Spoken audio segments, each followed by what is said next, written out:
تبارك وتعالى يا أيها الذين آمنوا اتقوا الله حق تقاته ولا تموتن إلا وأنتم مسلمون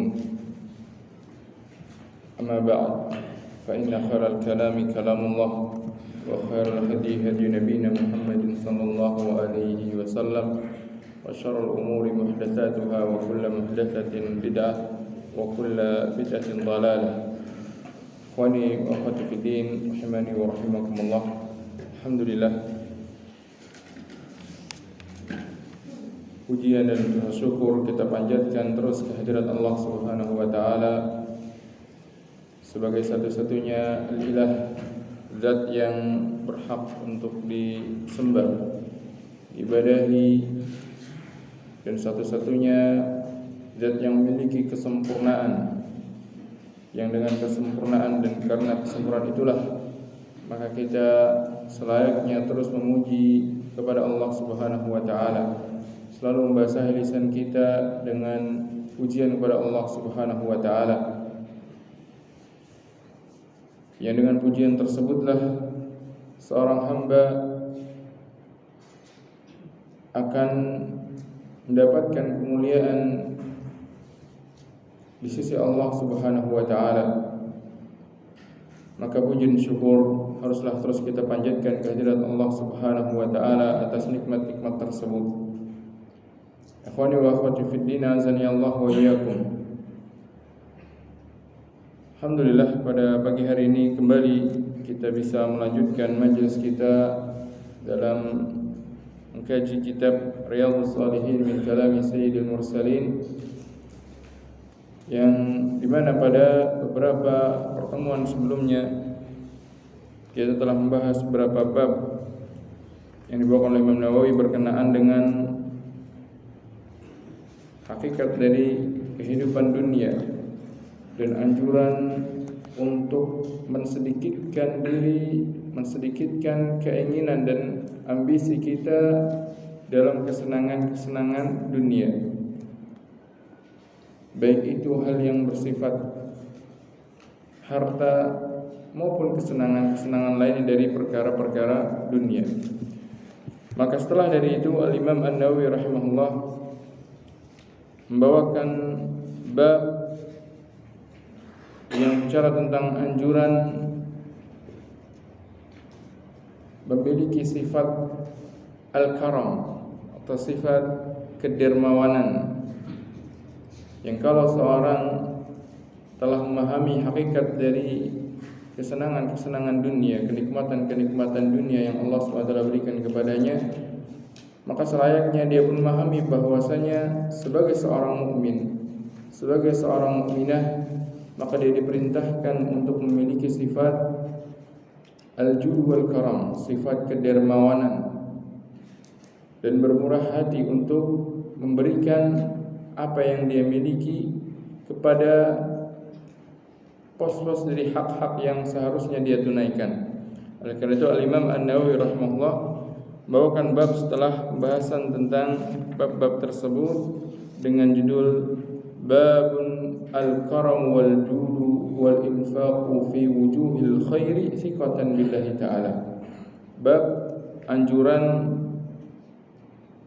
dan keutamaan sifat dermawan serta anjuran untuk berinfak di jalan-jalan kebaikan, itu fisabilillah fi wujuhil khair, di dalam hal-hal yang mendatangkan keridhaan dan kecintaan Allah Subhanahu wa taala, thiqatan billahi taala, disertai dengan rasa yakin atas janji yang Allah Subhanahu wa taala berikan bagi orang yang mau untuk berinfak tersebut.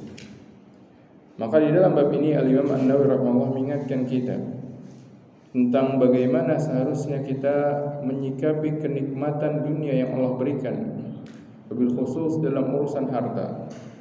Karena harta ini adalah fitnah, adalah bahan ujian yang Allah Subhanahu wa taala berikan kepada manusia. Allah Subhanahu wa taala firman, wa'lamu annama amwalukum wa auladukum fitnah wa anna Allaha 'indahu ajrun 'azim. Dan ketahuilah bahwasanya harta-harta kalian dan juga anak-anak kalian adalah fitnah. Dan bahwasanya Allah di sisinya, bahwasanya di sisi Allah lah ada pahala yang besar. Maka Allah Subhanahu wa taala mengabarkan kepada kita bahwasanya harta yang Allah berikan kepada kita, harta yang kita dapatkan di dunia ini adalah fitnah. Al-fitnah yaitu adalah ujian, maksudnya adalah ujian yang seorang tidak bisa lari dari ujian tersebut. Ketika seorang dihadapkan ujian, bukan berarti kemudian solusi agar dia berhasil adalah melarikan diri dari ujian tersebut. Tidak. Bukan berarti kemudian ketika dia diberikan harta kemudian sudah, saya tidak butuh harta saja biar aman dari fitnah. Tidak. Justru ketika dia dapatkan, maka disitulah dia seharusnya bijak di dalam menggunakannya agar dia bisa sukses dan berhasil di dalam menghadapi ujian tersebut. Oleh karena itu, pada pertemuan sebelumnya terakhir kita atau di sela-sela tersebut kita baca pesan Rasulullah SAW kepada Umar bin Khattab radhiyallahu taala. Apabila datang darimu harta, diberikan kepadamu harta, maka ambil yang engkau dapatkan tanpa adanya rasa harap-harap mendapatkan harta tersebut, tanpa engkau meminta. Ketika engkau mendapatkan rezeki tersebut, ambil, lalu kemudian engkau gunakan, imma untuk dirimu sendiri atau untuk engkau sedekahkan. Maka harta yang Allah SWT berikan, kenikmatan berupa harta yang didapatkan seorang tanpa adanya rasa keinginan dia untuk mendapatkannya dari tangan orang lain, tanpa dia meminta, ketika ternyata Allah SWT berikan kepadanya, bukan berarti kemudian dia lari dan meninggalkannya dengan alasan ini adalah fitnah, saya tidak mau untuk terus dalam fitnah. Tidak. Namun justru sebaliknya, hendaknya dia terima, kemudian dia bijak di dalam menggunakannya untuk membelanjakannya, menginfakkannya di jalan kebaikan. Oleh karena itu Imam An-Nawawi rahimahullah telah menyampaikan bab-bab tentang harta tersebut, tentang hal yang berkenaan dengan fitnah dunia, di antaranya harta. Maka beliau membawakan bab-bab yang berisi anjuran untuk menginfakkan harta yang didapatkannya, menginfakkan harta yang dimiliki seorang di jalan-jalan kebaikan sebagai bentuk langkah untuk bisa sukses di dalam menghadapi ujian berupa harta tersebut. Dan yang dimaksud berinfak di sini, infak di jalan kebaikan di sini mencakup perkara yang wajib ataupun perkara-perkara yang mustahab, yaitu berinfak dalam infak yang wajib seperti menafkahi anak-anaknya, menafkahi istrinya, menafkahi orang tuanya, menafkahi kerabat-kerabatnya, lah infak yang wajib. Atau misalkan seperti menunaikan zakat ketika hartanya sudah sampai pada nisabnya dan telah memenuhi syarat-syarat wajibnya zakat, inilah infak yang wajib. Atau menunaikan ibadah yang butuh kepada harta juga, seperti menunaikan ibadah haji dan umrah ketika dia telah memenuhi syarat-syarat diwajibkannya haji dan umrah. Ini adalah bentuk infak di jalan kebaikan, itu infak untuk memenuhi hal-hal yang diwajibkan. Atau termasuk juga infak di sinilah infak di jalan-jalan yang itu merupakan hal-hal yang dianjurkan, mustahab. Seperti misalkan berinfak, membelanjakan hartanya untuk berkurban ketika datang hari kurban. Atau seperti hal mustahab lainnya, seperti dia berinfak mensedekahkan kepada fuqara dan masakin, kepada tetangga-tetangganya, membelanjakan hartanya di jalan-jalan yang bisa mendatangkan keridhaan Allah Subhanahu wa taala. Maka dimaksud al-infaq di sini, wujuhul khair di sini mencakup hal-hal yang wajib dan juga mencakup hal-hal yang mustahab. Dan Imam An-Nawawi rahimahullah mengingatkan kita dengan judul bab ini agar infak yang dilakukan tersebut harusnya dilakukan dalam rangka thiqatan billah, yakin tentang apa yang Allah Subhanahu wa taala janjikan bagi orang-orang yang mereka membelanjakan hartanya di jalan Allah Subhanahu wa taala. Apa janjinya? Yaitu Allah Subhanahu wa taala menjanjikan bahwasanya Allah akan mengganti harta tersebut. Wa ma anfaqtum min nafaqatin fa innallaha wa ma anfaqtum min syai'in fa huwa yukhlifu. Dan apapun yang kalian infakkan pasti Allah akan menggantinya. Dan mengganti yang dimaksud dengan ganti yang lebih baik tentunya. Imma dari segi kamiyahnya, imma dari segi jumlahnya, imma dari segi kaifiyahnya, bentuknya, yaitu pahala yang tetap di sisi Allah Subhanahu wa taala. Itulah ganti yang lebih baik tentunya. Oleh karena itu Rasulullah SAW menyebutkan dalam hadis bahwasanya ma naqasa malun min ma naqasat shadaqatun min malin.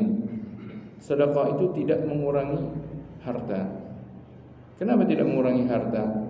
Karena apa yang dia sedekahkan tidak hilang begitu saja, tapi akan berubah menjadi pahala di sisi Allah Subhanahu wa taala dengan ganjaran yang lebih baik, yang lebih banyak dan berkali lipat. Maka tidak berkurang hartanya, meskipun tidak bertambah. Makanya Rasul tidak menyebutkan apa? Sedekah itu menambah harta, tidak. Tapi sedekah itu tidak mengurangi harta. Ada kalanya bertambah, ada kalanya berubah menjadi pahala. Kalau seandainya dijanjikan tambahan, orang akan berpikir kok tidak bertambah-tambah harta saya, malah berkurang. Maka sudut pandang dia hanya apa? Melihat kepada berkembangnya harta, bertambahnya dengan ganti yang lebih banyak. Namun tidak demikian yang Allah SWT janjikan. Yang Allah SWT janjikan dan Rasulullah kabarkan adalah harta yang dia infakkan akan diganti oleh Allah Subhanahu wa taala dengan ganti yang lebih baik, imma di dunianya, imma di akhiratnya. Jikalau di dunia tidak mendapatkan ganti yang lebih banyak dalam bentuk materi yang sama, maka setidaknya itu tidak akan hilang dan musnah begitu saja, tapi menjadi sebuah pahala yang tetap di sisi Allah Subhanahu wa taala, yang Allah SWT lipat gandakan dan akan dia dapatkan tatkala dia menjumpai Allah Subhanahu wa taala dengan balasan yang lebih baik. Oleh karena itu Al-Imam An-Nawawi rahimahullah mengingatkan kita tentang bahwasanya ketika kita berinfak di jalan-jalan kebaikan, maka haruslah menghadirkan rasa athiqatu billah, yakin tentang janji yang Allah Subhanahu wa taala berikan ini. Beliau bawakan di dalam bab ini beberapa firman Allah Subhanahu wa taala dan juga hadis-hadis Nabi yang mulia sallallahu alaihi wasallam. Di antaranya dari firman Allah Subhanahu wa taala dalam surat Saba ayat yang ke-39. Allah Subhanahu wa taala berfirman, "Wa ma anfaqtum min syai'in fahuwa yukhlifuh." Dan apapun yang kalian infakkan, maka Allah Subhanahu wa taala akan menggantinya, yaitu menggantinya dengan pahala yang lebih baik di sisi Allah Subhanahu wa taala, atau pada sebagian manusia maka Allah SWT akan menggantinya dengan harta yang lebih banyak dari apa yang telah dia infakkan dari pintu-pintu rezeki yang lain. Bisa jadi ketika dia berinfak kemudian Allah SWT bukakan pintu rezeki yang lain yang akhirnya dia bisa mengembangkan hartanya. Bisa jadi kemudian ketika dia berinfak Allah SWT berikan baginya pintu kebaikan berupa kesehatan. Bisa jadi dengan pintu-pintu kebaikan yang lain. Maka ganti yang Allah SWT berikan di sini tidak Allah sebutkan apa gantinya, tapi Allah SWT sebutkan fahuwa yukhlifu, Allah gantikan. Dengan apa? Dengan bermacam bentuknya. Yang minimal Allah Subhanahu wa taala gantikan dengan pahala yang tidak akan hilang dan akan dia dapatkan kelak pada hari kiamat. Kalau dia jumpa dengan Allah Subhanahu wa taala, maka dia akan mendapatkan ganjarannya, yaitu mendapatkan surga yang Allah SWT janjikan bagi orang-orang yang beriman. Dan juga dalam surat Al-Baqarah ayat 272 Allah Subhanahu wa taala firman, "Wa ma tunfiqu min khairin fali anfusikum." Dan apa yang kalian infakkan berupa kebaikan, fali anfusikum, maka sungguhnya itu adalah bagi diri kalian. Wa ma tunfiquna illa ibtigha'a wajhillah. Dan selayaknya tidaklah kalian berinfak melainkan untuk mengharapkan wajah Allah Subhanahu wa taala. Wa ma tunfiqu min khairin yuwaffa ilaikum wa antum la tudlamun. Dan apa yang kalian infakkan dari kebaikan maka niscaya akan diganjar kepada kalian dan kalian tidak dizalimi. Ini menunjukkan bahwasanya apa? Allah Subhanahu wa taala menjanjikan bagi kita balasan yang lebih baik dari apa yang kita infakkan, dan bahwasanya hakikatnya seorang yang dia berinfak itu adalah untuk dirinya sendiri. Allah SWT tidak butuh pada harta yang dia infakkan. Allah SWT zat yang maha kaya. Oleh karena itu Allah Subhanahu wa taala firman, "Wa ma khalaqtul jinna wal insa illa liya'budun ma uridu minhum an yut'imun. Innallaha huwa razzaqu dzul quwwatil matin." Aku tidak ingin dari mereka untuk mereka memberikan makan kepada Allah. SWT tidak butuh kepada harta-harta kita. Allah SWT tidak butuh kepada apa yang kita infakkan. Namun justru apa yang kita infakkan itu kembalinya adalah untuk kita sendiri. Oleh karena Allah SWT sebutkan, "Wa ma anfaqtum min khairin fali anfusikum." Dan juga ayat yang ketiga yang beliau bawakan di sini dalam surat Al-Baqarah, di ayat yang 273 ayat selanjutnya Allah Subhanahu wa taala firman, "Wa ma tunfiqu min khairin fa innallaha bihi alim." Dan apapun yang kalian infakkan berupa kebaikan, maka sesungguhnya Allah Maha mengetahui. Ini menunjukkan bahwasanya tidak akan sia-sia apa yang diinfakkan dengan hartanya. Meskipun tidak ada seorang pun yang melihat, meskipun tidak ada orang lain yang mengetahui bahwasanya dia telah berinfak, dia telah membelanjakan hartanya di jalan kebaikan, namun Allah Subhanahu wa taala pasti mengetahuinya, dan pasti Allah SWT akan membalasnya. Ini adalah ayat yang apabila seorang yang beriman dia mentadaburi dan memahaminya, maka ini akan menjadikan dia terus bersemangat untuk membelanjakan hartanya di jalan-jalan yang mendatangkan keridhaan Allah Subhanahu wa taala. Adapun dari hadis-hadis Nabi yang mulia yang dibawakan oleh Imam An-Nawawi rahimahullah di sini, di antara yang pertama An Ibnu Mas'ud radhiyallahu anhu, dari Abdullah bin Mas'ud radhiyallahu anhu, an Nabi sallallahu alaihi wasallam, dari Nabi sallallahu alaihi wasallam beliau bersabda, "La hasada illa fitnatain." Tidak ada hasad yang diperbolehkan kecuali pada dua orang. La hasada, tidak ada hasad. Maksudnya hasad di sini adalah ingin untuk menjadi seperti fulan, ingin untuk mendapatkan seperti apa yang didapatkan oleh fulan, kemudian melakukan seperti yang dilakukan oleh si fulan. Ini maksud hasad di sini. Yang diistilahkan lain oleh para ulama adalah al-ghibthah.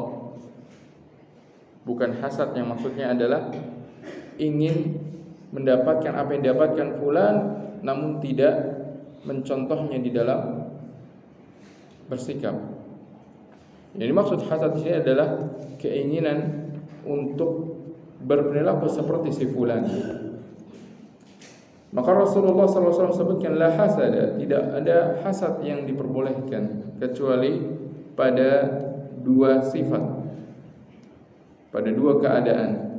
Yang pertama, rajulun atahu Allahu malan fasallatahu Allahu ala halakatihi fil haq. Yang pertama adalah orang yang Allah SWT berikan harta, lalu dia belanjakan harta tersebut di atas jalan kebenaran. Dia belanjakan untuk hal-hal yang mendatangkan keridhaan Allah Subhanahu wa taala, baik dari hal-hal yang wajib untuk dia tunaikan maupun hal-hal mustahab yang dia sedekahkan. Hal-hal wajib yang dia tunaikan dimulai dari kewajiban dia untuk menunaikan zakatnya, kemudian kewajiban untuk menafkahi orang-orang yang wajib dia nafkahi dari kalangan anak-anaknya, istrinya, orang tuanya, kerabatnya. Dan juga dalam hal-hal yang dianjurkan untuk dia sedekahkan, seperti ketika dia bersedekah untuk fuqara, masakin, untuk membangun masjid, untuk berikan hadiah ataupun sedekah kepada tetangga-tetangganya ataupun kepada kerabat-kerabatnya. Ini adalah menghabiskan hartanya atau belanjakan hartanya di jalan kebenaran. Maka orang pertama yang kalau dia melakukan hal tersebut, kemudian ada orang lain melihatnya dan ingin untuk seperti itu, ingin kalau seandainya dia bisa mendapatkan harta seperti yang didapatkan si fulan, kemudian dia belanjakan seperti fulan membelanjakannya. Ini bukan termasuk hasad yang dicela. Ini termasuk hasad yang diperbolehkan. Bahkan ada kalanya ketika dia benar-benar bertekad untuk seperti si fulan, namun dia tidak sanggup untuk melakukannya, maka bisa jadi dia mendapatkan pahala dari niatan yang dia lakukan, jikalau memang benar niatnya. Wa rajulun atahu Allahu hikmatan fa huwa yaqdi biha wa yu'allimuha. Yang kedua, seorang yang Allah SWT berikan ilmu, kemudian dia tunaikan ilmu tersebut, mengajarkannya, menyebarkannya, berbagi dengan kaum muslimin ketika mereka membutuhkan ilmunya, atau ketika dia melihat ada orang butuh untuk mendapatkan ilmunya dengan mau'izah, dengan nasihat, kemudian dia berikan. Yang seperti ini adalah orang kedua yang apabila ada orang lain menginginkan seperti itu, maka ini termasuk al-ghibthah yang diperbolehkan atau hasad yang diperbolehkan. Yang ini pun menunjukkan tentang kedermawanan, karena yang namanya dermawan atau kedermawanan ini bukan hanya terbatas pada harta saja. Namun ada kalanya dermawan ini dermawan dalam harta, dalam waktunya, dalam tenaganya, dalam ilmunya, dalam hal-hal yang bisa dia berikan kepada orang lain. Maka dua orang yang seperti ini termasuk dua orang yang apabila ada orang yang ingin seperti mereka, maka ini bukan termasuk hal yang dilarang. Adapun selain dari itu, hasad dalam hal yang lain ini termasuk hasad yang dicela, bahkan diharamkan oleh Allah Subhanahu wa taala. Adapun hadis yang selanjutnya juga dari Abdullah bin Mas'ud radhiyallahu anhu, beliau mengatakan, qala Rasulullah sallallahu alaihi wasallam, ayyukum mal warithihi ahabbu ilaihi min malihi. Siapa di antara kalian yang lebih suka, lebih cinta kepada harta ahli warisnya dibandingkan kepada hartanya sendiri? Suatu ketika Rasulullah SAW bertanya kepada para sahabat, siapa di antara kalian yang lebih senang kepada harta ahli waris ketimbang hartanya sendiri? Tentunya hal ini atau pertanyaan ini pertanyaan yang membingungkan. Oleh karena itu para sahabat Rasulullah SAW bertanya, faqalu ya Rasulullah, ma minna ahadun illa maluhu ahabbu ilaihi. Wahai Rasulullah, setiap dari kita pasti lebih senang pada hartanya dibandingkan harta ahli warisnya. Buat apa kita menjaga-jaga harta ahli waris? Justru kita itu justru akan lebih perhatian terhadap harta kita sendiri. Setiap orang akan seperti itu. Tidak akan dia menyusahkan diri untuk menjaga harta orang lain dibandingkan dirinya hartanya sendiri. Pasti dia akan lebih memprioritaskan menjaga hartanya sendiri, lebih senang untuk mengembangkan hartanya sendiri ketimbang mengembangkan harta orang lain. Lebih senang untuk memperbanyak hartanya sendiri dibandingkan harta orang lain, memperkaya diri sendiri dibandingkan memperkaya orang lain. Itulah suatu tabiat yang ada pada manusia. Apa yang menjadi miliknya sendiri akan menjadi prioritasnya dibandingkan apa yang berada di tangan orang lain yang menjadi milik orang lain. Oleh karena itu para sahabat bertanya, ya Rasulullah, masing-masing dari kita pasti ingin untuk lebih mengembangkan hartanya sendiri, lebih senang kepada hartanya sendiri dibandingkan harta ahli warisnya. Maka kemudian Rasulullah SAW menjelaskan maksud beliau kepada mereka, yang tujuannya beliau ingin menyadarkan para sahabat bahwasanya sesungguhnya yang menjadi harta kita adalah apa yang telah kita infakkan. Harta kita adalah apa yang kita infakkan. Adapun yang belum kita infakkan, kalau kita sudah keduluan kedatangan maut, kematian, maka harta itu akan menjadi harta ahli waris, tidak akan dibawa sampai pada kuburan. Oleh karena itu Rasulullah bersabda, fa inna malahu ma qaddama wa ma la warithihi ma akhara. Maka ketahuilah sesungguhnya harta kamu itu, harta yang ingin engkau kembangkan itu adalah apa yang telah engkau infakkan. Itulah yang akan menjadi hartamu. Adapun apa yang belum engkau infakkan, yang saat ini masih berada di tangan, maka ini belum tentu menjadi harta kita. Bisa jadi adalah harta ahli waris kita kalau kita sudah keduluan meninggal sebelum membelanjakannya. Maka ini merupakan sebuah anjuran agar seorang bersegera untuk membelanjakan harta yang di jalan kebaikan, agar menjadi semakin berkembang harta yang telah dia dapatkan, agar semakin tetap pahala yang dia dapatkan dan dia kelak akan menuainya di hari akhir. Maka Rasulullah SAW menjelaskan kepada kita semua, sebenarnya yang menjadi harta kita itu apa sih? Harta kita itu yang mana? Harta kita itu adalah apa yang telah kita belanjakan di jalan Allah Subhanahu wa taala. Itulah harta kita. Maka kalau kita sedikit membelanjakan jalan Allah, maka berarti harta kita sedikit. Tapi semakin kita banyak membelanjakan di jalan Allah Subhanahu wa taala, semakin banyak yang kita infakkan di jalan-jalan yang mendatangkan keridhaan Allah Subhanahu wa taala, maka justru semakin banyak harta yang kita miliki. Demikianlah harusnya cara pandang seorang mukmin di dalam melihat harta. Yang menjadi hartanya adalah apa yang telah dia infakkan. Adapun yang belum dia infakkan ini masih tertahan, masih belum masuk ke dalam kepemilikannya, masih bisa untuk hilang dari tangannya, masih bisa dia sendiri yang keduluan meninggalkan harta-harta tersebut sehingga menjadi milik ahli warisnya. Maka Rasulullah SAW mengatakan kepada mereka, pada para sahabat radhiyallahu anhu, fa inna malahu ma qaddama wa ma warithihi ma akhara. Sesungguhnya harta masing-masing dari kita adalah apa yang telah dia infakkan, itu hartanya. Adapun apa yang belum dia infakkan, yang masih dia tunda, saat ini masih berada di tangannya, masih berada di rekeningnya, ini sebenarnya adalah harta ahli waris. Kalau dia sudah meninggal tidak akan bisa bermanfaat baginya. Karena Rasulullah SAW bersabda, "Idza mata ibnu Adam inqata'a amalu." Apabila telah meninggal anak Adam maka telah terputus amalan. Kalau dia sudah meninggal, ya sudah, dia tidak bisa menginfakkan hartanya kecuali dia telah berwasiat sebelum meninggal. Kalau dia meninggal, tolong jadikan ini di jalan kebaikan ini dan itu. Bangunkan masjid untuk ini dari harta ini, infakkan kepada si fulan dari harta ini, dan itu pun terbatas. Tidak bisa lebih dari apa? Dari sepertiga harta yang dia miliki. Tapi selama dia hidup dia bisa menginfakkan lebih dari sepertiganya.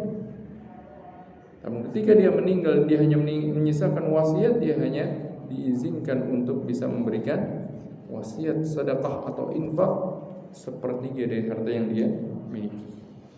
Maka hendaknya bersegera untuk memperbanyak harta kita, bersegera untuk terus mengembangkan harta kita dengan cara apa?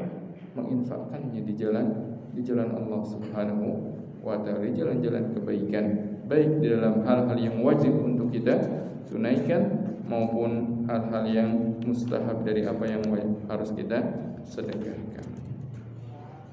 Hadis lain yang juga beliau bawakan di dalam bab ini, An Jabir radhiyallahu anhu qala, dari Jabir bin Abdullah radhiyallahu taala anhu, beliau mengatakan, "Ma su'ila Rasulullah sallallahu alaihi wasallam syai'an qat faqala la." Tidaklah pernah Rasulullah sallallahu alaihi wasallam mengatakan tidak apabila beliau diminta sesuatu. Ini menunjukkan bagaimana keteladanan Nabi yang mulia sallallahu alaihi wasallam ketika beliau diminta. Ketika ada orang meminta harta pada Nabi sallallahu alaihi wasallam, maka beliau sallallahu alaihi wasallam akan memberikannya. Tidak mengatakan tidak. Ini menunjukkan bagaimana kedermawanan Nabi sallallahu alaihi wasallam.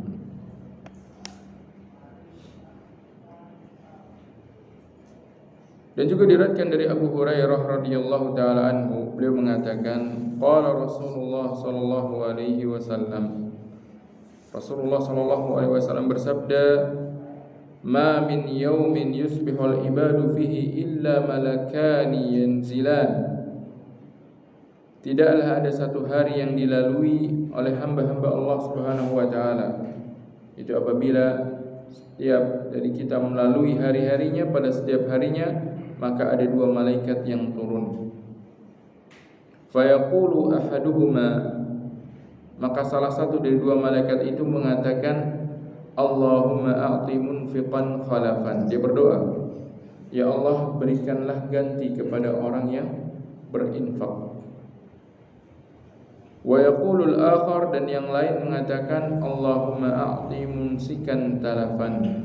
Ya Allah, berikanlah kebinasaan, berikanlah kehancuran, kerugian kepada orang yang menahan dirinya dari berinfak. Maka pada setiap hari ada dua malaikat, yang satunya dia berdoa, ya Allah, berikanlah ganti kepada orang yang berinfak. Yang satunya dia berdoa, ya Allah, berikanlah kehancuran, kerugian, kebangkrutan bagi orang yang dia tidak mau untuk berinfak. Setiap hari seperti ini.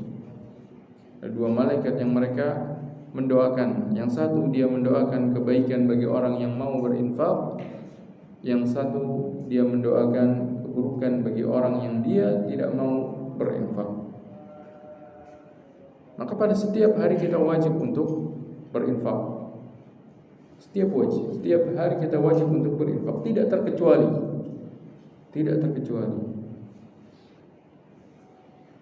Karena infak yang dimaksud di sini adalah apa? Infak wajib. Makanya didoakan kebangkrutan, kerugian bagi orang yang tidak mau berinfak dengan infak yang wajib ini. Tapi bisa juga infak yang mustahab, namun sampai pada level yang kalau seorang tidak berinfak dia dicela. Apa itu infak wajib? Infak wajib macam-macam bentuknya. Minimal yang itu wajib dilakukan oleh setiap mukmin setiap hari. Infak yang wajib, yang kalau dia tidak mau menginfakkannya, dia justru akan didoakan keburukan, kebangkrutan oleh malaikat yang satunya. Itu infaknya dia untuk dirinya sendiri dalam rangka menghidupi dirinya untuk bertakwa kepada Allah Subhanahu wa taala. Itu kan berinfak untuk dirinya sendiri. Oleh karena Rasulullah ketika beliau tanya tentang sedekah, Rasul perintahkan ibda binafsik, mulai dari dirimu sendiri, engkau berikan makan pada dirimu sendiri dengan niatan apa? Dengan niatan menjadikan dia memiliki tenaga untuk bisa menjalankan ketakwaan kepada Allah Subhanahu wa taala. Itulah infak. Yang kalau dia bakhil terhadap dirinya sendiri, dia justru menjadikan dirinya rusak. Dia belanjakan hartanya untuk hal-hal yang merusak dirinya sendiri. Tidak menjadikan energi untuk dirinya bertakwa kepada Allah Subhanahu wa taala, maka dia justru mendapatkan doa yang buruk dari malaikat ini. Dia belanjakan hartanya sekian, ternyata apa yang dia belanjakan ini justru merusak dirinya sendiri, menjadikan dia lemah, tidak bisa menjalankan ketakwaan kepada Allah Subhanahu wa taala. Maka berarti dia tidak berinfak di hari tersebut di jalan kebaikan.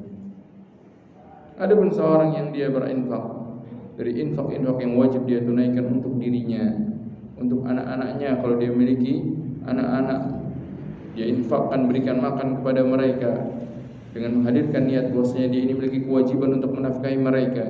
Infakkan untuk istri-istrinya dan menghadirkan niat bahwasanya dia ini adalah seorang yang wajib untuk menafkahi istrinya. Maka setiap harinya akan ada malaikat yang mendoakan baginya, Allahumma a'ti munfiqan khalafan. Ya Allah, berikanlah ganti kepada orang yang berinfak di hari ini. Subhanallah. Allah SWT mengirimkan malaikat yang terus mendoakan kita setiap harinya kalau kita mau berinfak di jalan kebaikan. Belum lagi kalau dia tambah dengan infak-infak yang mustahab, dia bersedekah untuk para fuqara, masakin, setelah dia menunaikan infak-infak yang wajibnya, dia membelanjakan hartanya untuk berbuat ihsan kepada tetangganya, kepada orang-orang yang dekat dengannya, maka semakin banyak doa yang dipanjatkan oleh malaikat kepada orang tersebut. Maka hadis ini memberikan motivasi kepada kita untuk terus bersemangat di dalam berinfak. Minimal kita infakkan infak-infak yang wajib kita tunaikan dengan menghadirkan niat. Niatan apa? niatan bosnya, apa yang kita belanjakan, apa yang kita keluarkan dari kantong kita, harta yang kita belanjakan tersebut adalah untuk menunaikan kewajiban kita sebagai seorang mukmin. Kita wajib untuk menghidupi diri kita sendiri, tidak mengadahkan tangan kita kepada orang lain. Kita wajib untuk memberikan energi kepada diri kita untuk beribadah kepada Allah Subhanahu wa ta'ala. Oleh karena itu Allah SWT mengharamkan hal-hal yang merusak diri sendiri. Ya Allah SWT firman, "Wala tulqu bi aydikum ila tahlukah." Dan jangan kalian lemparkan diri kalian kepada kebinasaan. Maka hal-hal yang mudaratkan diri kita, yang kita belanjakan hal tersebut untuk hal-hal yang justru memudaratkan diri kita, maka itu justru akan memberikan keburukan, menjadikan kita didoakan buruk oleh malaikat. Allahumma a'ti mumsikan talafan. Ya Allah, berikanlah kebangkrutan, kerugian bagi orang yang menahan dirinya untuk berinfak di hari ini. Semoga Allah SWT menjadikan kita termasuk orang-orang yang doakan kebaikan oleh malaikat. Semoga Allah SWT menjadikan kita termasuk orang-orang yang terus berinfak di jalan kebaikan pada setiap hari-hari yang kita lalui. Hadis yang selanjutnya,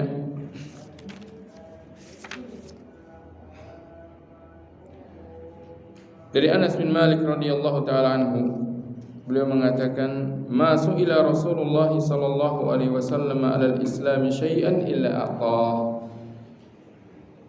Tidaklah Rasulullah sallallahu alaihi wasallam diminta sesuatu dengan alasan keislaman.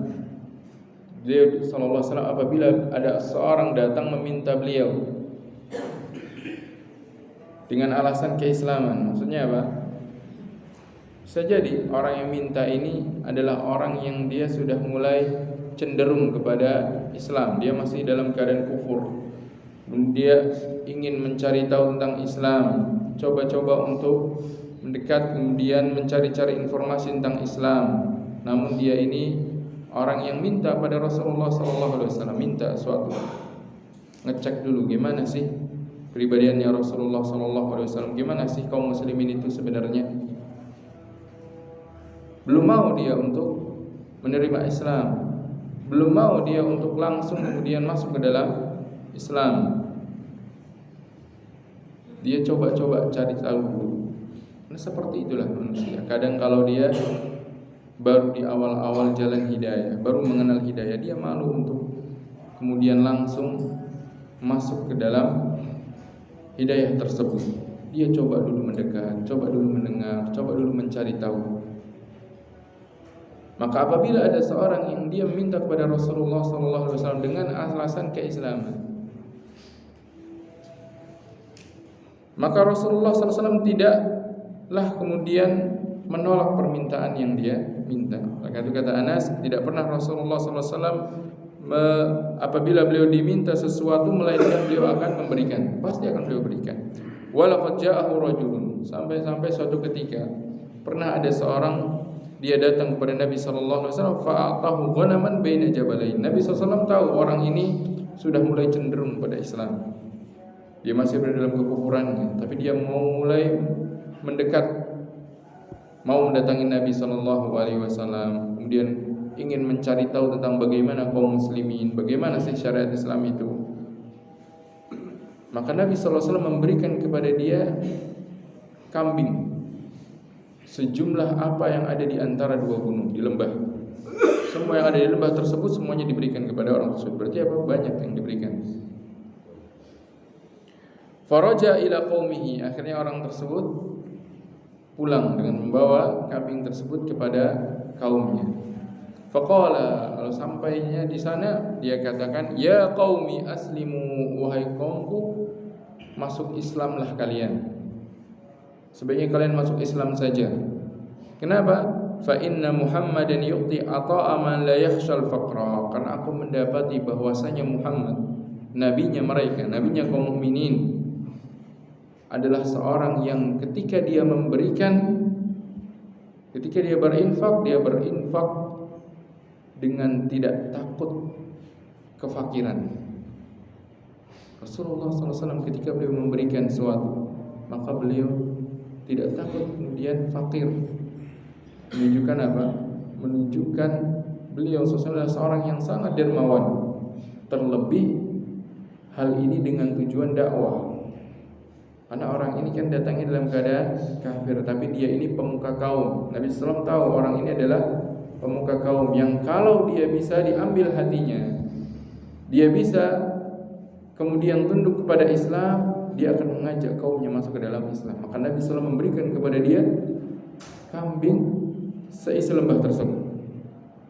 Dan ternyata akhirnya berhasil dia masuk ke dalam Islam dan dia mengajak kaumnya untuk masuk ke dalam Islam. Ini adalah di antara metode dakwahnya Nabi SAW. Dan ini menunjukkan pada kita sebuah pelajaran apa? Jangan kemudian kita membatasi diri, menjauhi diri dari orang-orang yang butuh pada hidayah. Ada kalanya ketika mereka jauh dari hidayah, ketika kitanya justru malah menjauh dari mereka, justru akan mereka semakin jauh dari hidayah Allah Subhanahu wa taala. Justru sebaiknya kita mendekat. Kita mendatangi mereka, kita menghampiri mereka, kita memberikan apa yang bisa kita berikan untuk bisa mendakwahkan mereka. Baik dengan ilmu, baik dengan harta, baik dengan tenaga, apapun yang menjadikan mereka kemudian tahu dan mengenal tentang bagaimana indahnya Islam, bagaimana syariat-syariat yang mulia ini yang Allah SWT syariatkan. Maka ini justrulah yang seharusnya kita lakukan. Bukan justru kemudian kita membatasi diri. Sudah saya mendapatkan hidayah, kalau kamu mau silahkan ikuti. Tidak. Tapi justru kita apa? Berusaha untuk merangkulnya, berusaha untuk mendekatkan Islam kepadanya, berusaha untuk menyadarkan dia tentang bagaimana indahnya Islam, bagaimana sempurnanya syariat yang Allah SWT turunkan ini. Dengan demikian maka apa? Dengan demikian maka kita harapkan hatinya menjadi terbuka, kemudian dia masuk ke dalam Islam, kemudian dia menerima hidayah, menerima sunnah Nabi yang mulia sallallahu alaihi wasallam. Oleh karena itu di antara orang-orang yang berhak untuk menerima zakat siapa? Al-mu'allafatu qulubuhum, mu'allaf. Orang yang sudah bisa ditaklif hatinya, yang sedang ditaklif hatinya, sedang ingin ditarik hatinya supaya dia mau untuk masuk ke dalam Islam, supaya dia mau untuk tunduk kepada Islam. Termasuk orang yang diberikan bagian dalam zakat yang merupakan harta wajib yang wajib ditunaikan oleh kaum muslimin. Oleh karena itu Rasulullah SAW memberikan kepada orang ini harta yang begitu melimpah sehingga akhirnya dia pulang ke kampungnya, dia ajak semua penduduknya untuk masuk ke dalam Islam. Subhanallah, indahnya dakwah Rasulullah SAW. Dan ada kalanya dakwah itu butuh kepada apa? Butuh kepada pengorbanan harta. Ada orang-orang yang mereka didakwahkan dengan cara diberikan harta seperti ini. Yang awalnya mungkin inginnya adalah harta, namun setelah dia terus belajar, terus mengenal tentang Islam, ternyata Islam itu justru merintahkan kita untuk ikhlas dalam beribadah kepada Allah Subhanahu wa ta'ala. Yang nantinya lambat laun dia akan menjadi orang yang ikhlas, yang tujuannya bukanlah harta. Oleh karena itu kata Anas bin Malik, wa in kana ar-rajulu la yuslimu ma yuridu ila dunya. Dan bisa jadi ada kalanya seorang yang tadinya dia masuk karena untuk mendapatkan kekayaan dunia, fama yalbathu illa yasiran hatta yakuna al-islamu ahabba ilaihi minad dunya wa ma 'alaiha. Namun tidak berlangsung lama melainkan tumbuh di dalam hatinya kecintaan kepada Islam hingga Islam itu menjadi hal yang paling dia cintai dibandingkan kekayaan dunia yang sebelumnya menjadi tujuan dia masuk ke dalam Islam. Bahkan sebagian para salaf mengatakan kunna naktubul ilma ma yuridu illa dunya. Di awal-awal kami dulu menuntut ilmu karena apa? Karena dunia. Ingin tenar, ingin menjadi orang yang dihormati. Namun seiring berjalannya waktu, ketika dia mempelajari dengan benar, mempelajari tentang bagaimana seharusnya dia mengamalkan ilmu ini, bagaimana seharusnya dia mengamalkan syariat ini, maka akhirnya tumbuh rasa keikhlasan dalam hatinya sehingga ilmu itu menjadi hal yang paling dicintainya dibandingkan keuntungan dunia. Maka ada orang-orang yang di awalnya mereka itu dirangkul, dibujuk dengan cara janji-janji untuk hal-hal yang sifatnya duniawi. Namun ketika dia terus belajar, terus dengan serius dan memahaminya dengan benar, maka dia akan berubah seiring dengan berjalannya waktu menjadi orang-orang yang ikhlas karena Allah Subhanahu wa taala. Karena kalau dia tidak ikhlas justru menjadi petaka baginya. Harta ini ibarat pedang bermata dua. Ima bisa menjadi sesuatu yang menyelamatkan kita, ima bisa menjadi sesuatu yang justru akan mencelakai diri kita. Menyelamatkan kita kalau apa? Kalau kita gunakan ini untuk ketakwaan kepada Allah Subhanahu wa taala. Mencelakakan diri kita kalau apa? Kalau ternyata kita belanjakan dalam hal-hal yang mendatangkan kemurkaan Allah Subhanahu wa taala. Begitu juga ilmu. Begitu juga ilmu. Ilmu ini kalau kita gunakan, kita amalkan sesuai dengan apa yang Allah SWT dan Rasulnya perintahkan, ini akan menyelamatkan kita, mengangkat derajat kita. Oleh karena Allah SWT firman, yarfa'illahu alladhina amanu minkum walladhina utul ilma darajat. Allah mengangkat derajat orang yang beriman dan juga orang yang diberikan ilmu ini beberapa derajat. Namun sebaliknya, ilmu ini justru bisa juga menjadi malapetaka bagi orang yang mempelajarinya atau memilikinya. Kalau apa? Kalau ilmu tersebut dia gunakan untuk membangga-banggakan dirinya. Kalau ilmu tersebut dia gunakan untuk mencari keuntungan duniawi. Kalau ilmu tersebut tidak dia amalkan. Oleh karena itu Rasulullah SAW kabarkan kepada kita tentang 3 orang yang menjadi bahan bakar pertama api neraka. Di antaranya salah satunya apa? Seorang yang dia apa? Alim. Orang dia alim. Ketika dia ditanya, apa yang engkau lakukan dengan ilmu? Kenapa engkau menuntut ilmu? Dia katakan, aku mempelajarinya karenamu ya Allah. Namun ternyata Allah SWT bongkar rahasianya. Allah SWT buka tabirnya. Justru engkau mempelajarinya liyuqala alim, supaya engkau dikatakan sebagai orang yang berilmu, orang alim, dapat ketenaran, dapat kehormatan di mata manusia, keuntungan dunia. Liyuqala qari, supaya engkau dikatakan sebagai orang yang pandai membaca Al-Quran. Subhanallah. Akhirnya apa? Fa umira fa ulqiya finnar. Akhirnya diperintahkan untuk dilemparkan ke dalam neraka. Maka begitu juga ilmu. Ilmu itu bisa menjadi sesuatu yang menyelamatkan kita,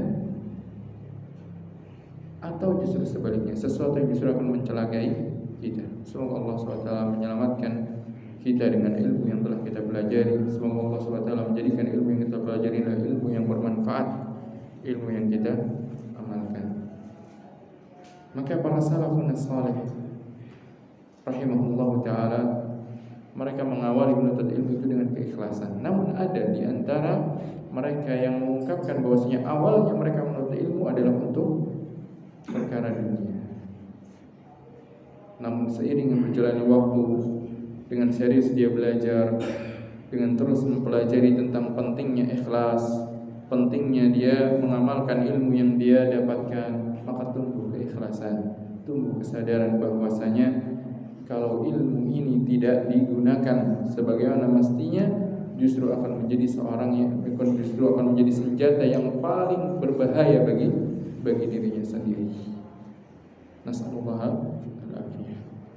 Nah, oleh karena itu kata Anas bin Malik, dan bisa jadi seorang yang dia masuk Islam pertama kali dia menginginkan dunia, lalu seiring berjalannya waktu akhirnya Islam itu menjadi sesuatu yang paling dicintainya dibandingkan dunia. Dan tentunya ini menunjukkan juga tentang pentingnya peran harta di dalam dakwah, pentingnya orang-orang dermawan di dalam berdakwah ini. Mereka berdakwah dengan harta mereka, bagaimana ada orang-orang juga mereka berdakwah dengan ilmu mereka. Hadis yang selanjutnya dari Abu Hurairah radhiyallahu taala anhu, bahwasanya Rasulullah sallallahu alaihi wasallam bersabda, "Ma naqasat shadaqatun min malin wa ma zadallahu 'abdan bi afwin illa 'izzan wa ma tawadda'a ahadun illa rafa'ahu Allahu azza wa jalla." Rasulullah SAW bersabda, sedekah tidaklah mengurangi harta. Sedekah tidak mengurangi harta, kata Nabi sallallahu alaihi wasallam. Kita harus yakin hal itu. Apa yang dia sedekahkan, apa yang dia infakkan di jalan Allah Subhanahu wa taala, di jalan kebaikan yang mendatangkan keridhaan Allah Subhanahu wa taala, baik itu sedikit ataupun banyak, itu tidak akan mengurangi harta. Kok bisa dikatakan tidak mengurangi harta? Dia punya harta 10 juta, disedekahkan 1 juta, kan berkurang jadi 9 juta. Hitungannya kan matematika seperti itu ya. Atau ada yang hitung 10 kurang 1 jadi 11. Kan enggak begitu dengan matematika ya. Namun ternyata tidak demikian cara pandang seorang mukmin di dalam urusan sedekah. Seorang mukmin dia melihatnya kepada apa? Kepada harta ini berubah menjadi apa? Ternyata apa yang dia sedekahkan, Allah Subhanahu wa taala telah menjanjikan apa? Ma anfaqtum min syai'in fahuwa yukhlifu. Apa yang kalian infakkan maka Allah pasti akan menggantinya. Menggantinya dengan apa? Menggantinya dengan pahala. Sudah pasti kalau pahala. Kalau digantinya dengan harta juga, maka Allah berikan harta dunia kepada siapapun, baik orang itu Allah cintai ataupun tidak Allah cintai. Maka bukan menjadi sebuah kepastian harta itu akan berganti jumlahnya, bertambah jumlahnya. Tapi sudah pasti kalau apa? Kalau berganti wujudnya menjadi sebuah pahala, sesuatu yang pasti. Makanya tidak berkurang, tidak akan berkurang. Dia infakkan 1 juta, apakah pahalanya senilai 1 juta? Tidak. Bahkan Rasulullah SAW kabarkan kepada kita apa? Dilipat gandakan 10 kali sampai 700 kali lipat. Wa man hamma bihasanatin fa'amilaha katabahu Allahu lahu 'indahu asyra hasanati ila 700 dhi'fin. Barang siapa dia menginginkan melakukan sebuah kebaikan, ingin berinfak, kemudian dia lakukan, kemudian dia infakkan, maka Allah Subhanahu wa taala akan menulis baginya di sisi Allah Subhanahu wa taala 10 kali kebaikan, dilipat gandakan 10 kali. Kita berinfak 1 juta, maka ditulis pahalanya infak 10 kali lipatnya, sampai 700 kali lipat. Makanya Allah SWT menyanyikan, man jaa bil hasanati falahu asyru amsalha. Barang siapa dia datang kelak pada hari kiamat dengan membawa kebaikan, maka dia akan mendapatkan 10 kali lipat. Maka menjadi berkali lipat untungnya, tidak berkurang tapi justru semakin bertambah, tapi dalam wujud pahala. Namun ada kalanya juga kemudian Allah Subhanahu wa taala berikan kepada sebagian orang ganti dari wujud, dari jumlahnya, dibukakan baginya pintu rezeki yang lain. Yang tadinya mungkin ketika dia tidak berinfak, dia hanya mendapatkan dalam sehari penghasilannya 100.000. Ketika dia berinfak, ternyata hari tersebut dia mendapatkan 2 kali lipatnya, 200.000, 300.000. Pada sebagian orang ada yang memang seperti itu. Namun sesuatu yang sudah pasti adalah pahalanya. Oleh karena itu Rasulullah SAW tidak berbohong dalam hadis ini. Tidak mungkin Rasulullah berbohong. Rasulullah as-sadiqul masduq. Maka Rasulullah SAW sebutkan, ma naqasat shadaqatun min malin. Sedekah itu tidak akan mengurangi harta. Wa ma zadallahu 'abdan bi afwin illa izzan. Dan Allah Subhanahu wa taala akan menambah kemuliaan pada seorang hamba dengan sebab dia memaafkan. Maka apabila seorang dia memaafkan orang yang berbuat salah kepadanya, maka justru akan menambah kemuliaan baginya. Oleh karena itu Allah SWT sebutkan apa?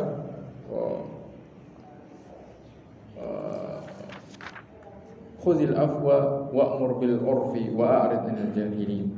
Ambillah langkah untuk apa? Untuk memaafkan. Wa'mur bil urfi, serta iringilah dengan perintah melakukan perkara yang ma'ruf. Wa'arid 'anil jahilin.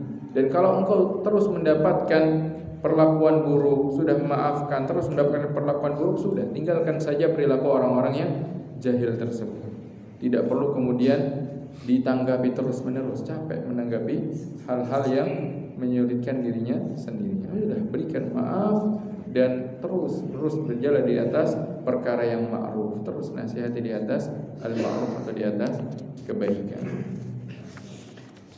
Ini di antara hadis-hadis yang dibawakan oleh Al-Imam An-Nawawi rahimahullah di dalam bab kedermawanan ini, yang semua ini menunjukkan tentang pentingnya dermawan dan anjuran untuk terus berinfak di jalan Allah Subhanahu wa taala, berinfak di dalam kebaikan, baik itu di dalam urusan-urusan yang wajib diinfakkan maupun di dalam hal-hal yang dianjurkan untuk berinfak di dalamnya.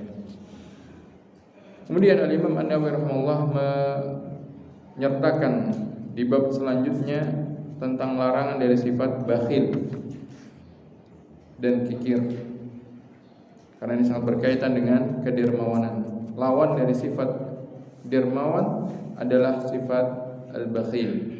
Oleh karena itu beliau bawakan di sini babun nahyi anil bukhli wasyuh, bab larangan dari kebakhilan dan asyuh. Ada dua istilah di sini, bakhil dan juga asyuh. Dua-duanya mungkin dalam bahasa kita bisa diartikan kurang lebih bakhil, sama-sama artinya bakhil. Tapi ada sedikit perbedaan antara bakhil dengan asyuh di sini.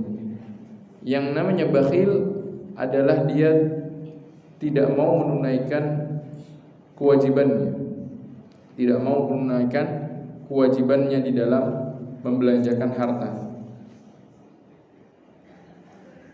Ini namanya bakhil, yaitu tidak mau untuk membelanjakan di dalam hal-hal yang wajib atau dalam hal-hal yang sangat dianjurkan. Ini namanya bakhil. Seperti seorang dia tidak mau menafkahi istrinya, seorang suami tidak mau menafkahi istrinya, tidak memberikan nafkah kepada istrinya, maka dia bakhil. Ketika dia tidak memberikan nafkah wajib bagi istrinya, atau kepada anak-anaknya, atau kepada orang tuanya, atau orang tua kepada anaknya, atau kepada kerabat-kerabat yang wajib, atau kepada seorang fakir yang ketika itu kondisinya membutuhkan bantuan dan tidak ada orang lain yang bisa membantunya. Kebetulan dia adalah orang yang satu-satunya orang yang berada di dekat orang fakir tersebut yang membutuhkan bantuan pada kondisi yang sangat membutuhkan. Maka dia ketika dia tidak mau mensedekahkan, menginfakkan, maka dia dikatakan bakhil. Dan orang yang bakhil, sesungguhnya kebakhilan itu justru akan mencelakakan dirinya sendiri. Allah Subhanahu wa ta'ala firman, "Wa la yahsabanna alladziina yabkhuluna bima aataahumullahu min fadlihi wa khairan lahum, bal huwa syarrun lahum, sayatawwaquna ma bakhilu bihi yaumal qiyamah." Dan janganlah orang-orang yang bakhil itu mengira bahwasanya kebakhilan itu lebih baik baginya. Tidak demikian. Bal huwa syarrul lahum, justru sebaliknya, kebakhilan itu adalah buruk baginya. Sayutawwaquna ma bakhilu bihi yaumal qiyamah. Kelak di hari kiamat, kebakhilan yang dia lakukan akan dikalungkan ke lehernya. Kalau dalam kondisi dia wajib untuk berinfak, kemudian dia tidak mau berinfak, menahan diri dari kewajiban tersebut, maka dia dikatakan bakhil. Dan kebakhilan itu kelak pada hari kiamat akan dikalungkan ke lehernya. Sayatawwaquna ma bakhilu bihi yaumal qiyamah. Akan dikalungkan kepadanya apa yang dia bakhilkan itu di hari kiamat. Hartanya sudah mencapai nisab zakat, sudah melalui haul, sudah terpenuhi padanya syarat-syarat wajib zakat. Tidak mau dia tunaikan zakat. Dia lari dari penunaian zakat, maka kelak akan dikalungkan padanya kelak pada hari kiamat. Dia memiliki orang-orang yang wajib dia nafkahi, istri dan anak-anaknya. Dia bakhil, tidak mau untuk memberikan nafkah kepada istri dan anak-anaknya. Akhirnya istri dan anak-anaknya harus apa? Harus menghidupi diri mereka sendiri atau mengambil dengan sembunyi-sembunyi dari harta suaminya. Maka orang ini, suami orang yang seperti ini akan dikalungkan kebakhilannya pada hari kiamat karena kebakhilannya. atau orang tuanya yang ketika itu orang tuanya sudah tidak bisa mencari nafkah dan minta untuk anaknya menafkahinya, anaknya tidak mau untuk menafkahinya, maka kelak akan dikalungkan padanya kebakhilannya di hari kiamat. Sayutawwaquna ma bakhilu bihi yaumal qiyamah. Maka bakhil ini adalah perkara yang diharamkan. Maka bakhil adalah menahan diri dari perkara yang wajib. Adapun asyuhu ini bakhil plus. Plusnya apa? Tadi kalau bakhil menahan diri dari hal yang wajib, plus dia menuntut apa yang menjadi haknya tanpa minta dikurangi. Menuntut apa yang menjadi haknya yang ada pada orang lain dan tidak mau menguranginya sedikit pun. Ini sudah plus. Kalau bakhil tadi mungkin di samping dia kebakhilan, tapi mungkin dia mudah untuk apa? Untuk merelakan sebagian haknya untuk orang lain. Kalau syuh, dia bakhil, gak mau untuk mengeluarkan sesuatu dari tangannya dalam hal yang wajib. Tapi selain itu ketika ada orang lain yang memang memiliki kewajiban untuk memberikan kepadanya sesuatu, dia tuntut terus supaya tidak berkurang apa yang menjadi haknya. Makanya bakhil plus syuh ini. Jadi ketika dia memiliki ketamakan yang ada pada tangan orang lain yang memang itu adalah haknya, atau bahkan mungkin bukan haknya tapi dia tuntut, selain itu dia pun tidak mau untuk membelanjakan. Dan kedua-duanya dilarang. Allah Subhanahu wa taala mencela tentang sifat asyuh ini.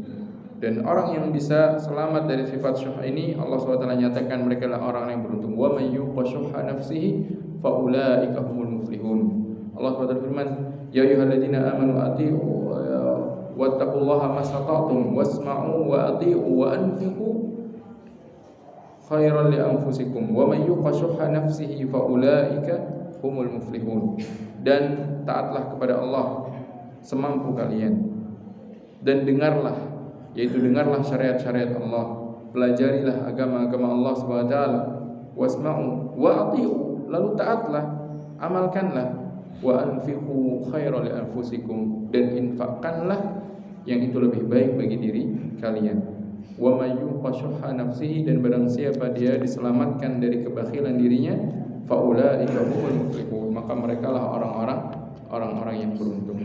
Maka di dalam dua ayat ini yang dibawakan oleh Imam An-Nawawi rahimahullah dalam bab ini menunjukkan tentang haramnya sifat bakhil dan sifat asyuh, sifat bakhil serta plus tamak terhadap apa yang ada di tangan orang lain. Bahkan Rasulullah SAW bersabda, ittaqu asyuh, waspadalah kalian terhadap sifat asyuh, tamak dan bakhil. Bakhil plus tamak. Fa inna syuhha ahlaka man kana qablakum, karena sifat ini, kebakhilan dan ketamakan, adalah sifat yang membinasakan orang-orang sebelum kalian.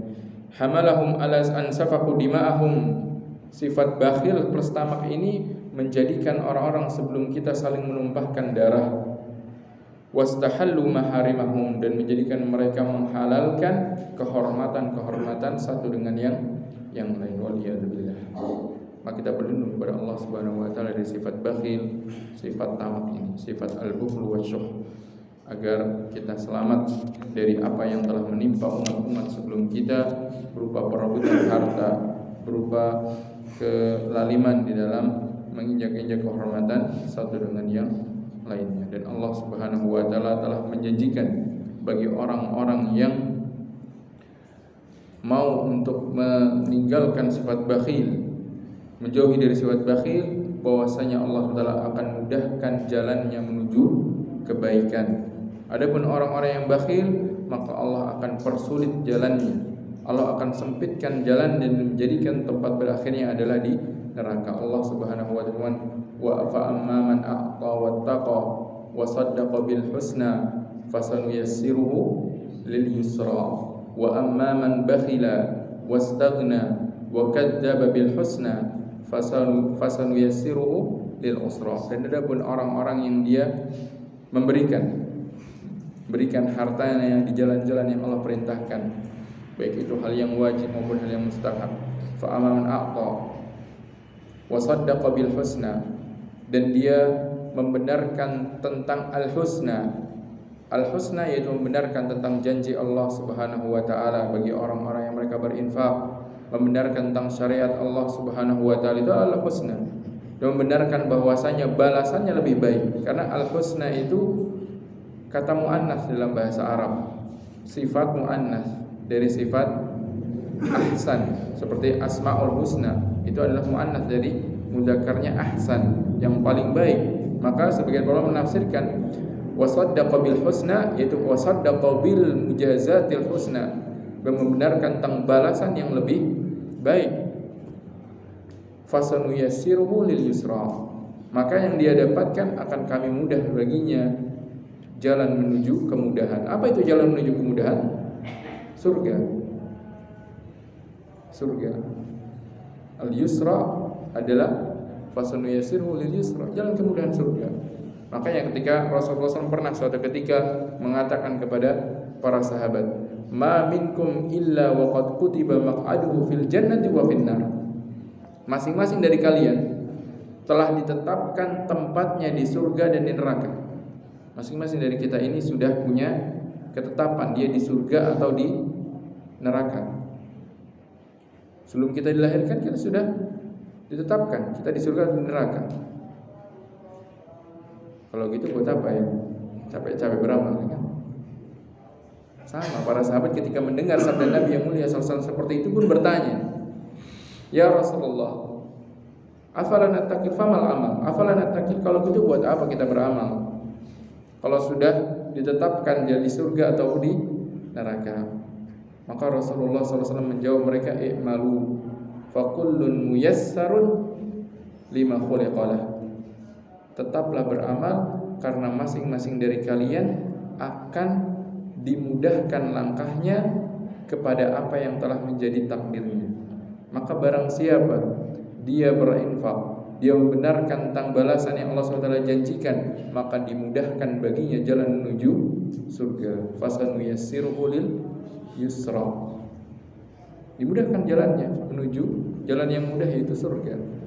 Dimudahkan jalannya menuju takdirnya yang akan dia ketahui kelak pada hari kiamat. Wa amma man bakhila wastaghna, tapi orang yang bakhil dan dia merasa cukup dari Allah Subhanahu wa taala. Maksudnya istighna di situ adalah apa? Merasa cukup, merasa tidak butuh pada Allah Subhanahu wa taala, merasa tidak butuh untuk melakukan amal soleh, merasa tidak butuh untuk berinfak, merasa tidak butuh untuk melakukan amal soleh yang lain, merasa tidak butuh untuk beriman kepada Allah Subhanahu wa taala. Cukup apa yang dia dapatkan di dunia ini, cukup bersenang-senang. Tidak butuh untuk janji yang Allah SWT janjikan kepada orang beriman kelak di akhirat. Fasan wa kadzdzaba bil husna, dan dia dustakan tentang al-husna, tentang kehidupan yang lebih baik. Fasanuyassiruhu lil usra, maka kami pun akan mudahkan jalannya. Tapi mudahkan kemana? Al-usra, ke jalan yang sulit, yaitu neraka. Makanya masing-masing dari kita ini sebenarnya kita sendiri yang membuka jalan kepada takdir yang telah Allah tetapkan. Ada orang yang kalau dia beramal soleh, maka berarti dia membuka jalannya yang akhirnya Allah bukakan jalannya menuju surga.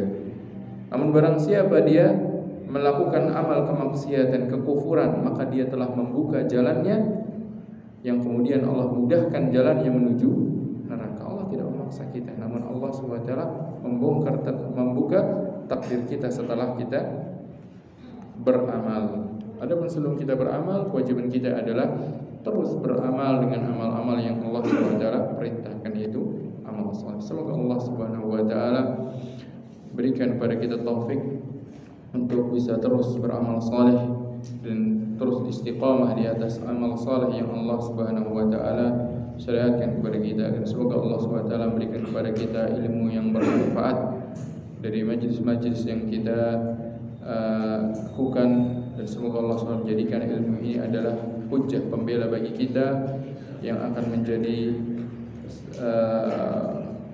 bekal kita untuk bisa mendapatkan kebahagiaan di sisi Allah Subhanahu wa taala.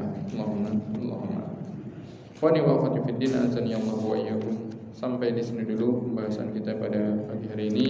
Semoga menjadi ilmu yang bermanfaat dan amal yang soleh, dan semoga Allah SWT menyelamatkan kita dari sifat kebakhilan. Wassalamualaikum warahmatullahi wabarakatuh. Subhanakallahumma bihamdik, asyhadu an la ilaha illa anta, astaghfiruka wa atubu ilaik. Wa akhiru da'wana alhamdulillahi rabbil alamin. Assalamualaikum warahmatullahi wabarakatuh.